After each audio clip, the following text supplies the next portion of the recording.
Alam nyo ba, si Tita Lydia, may bago na namang asawa. Hinahanap yung titulo ng lupa para daw masustentuhan yung asawa. Si Tita Ana, siya yung nagkakalat ng kwento na yan, diba? Bet niya kasi yung asawa ni Tita Lydia, sabi ni Mama. Wait!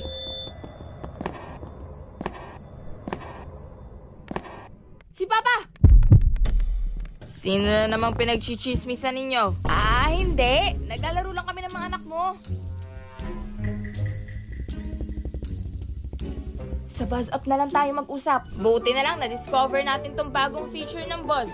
Kahit in-game, malinaw ang chismisan. Sa Buzz, pwede tayong mag-chat habang naglalaro. Super fast, walang delay, walang teka lang, hindi kita marinig. Kahit yung mga hindi mo ma-express, masasabi mo kay Buzz. Sino ba yan? Walang problema, kahit magkakalayo. Kailangan lang natin mag-voice chat at mag-live plays para na tayong nasa isang lugar. Nakakuha din ba kayo ng 500k, Papa? Nung nalasing siya sa reunion? Oo, 1k akin!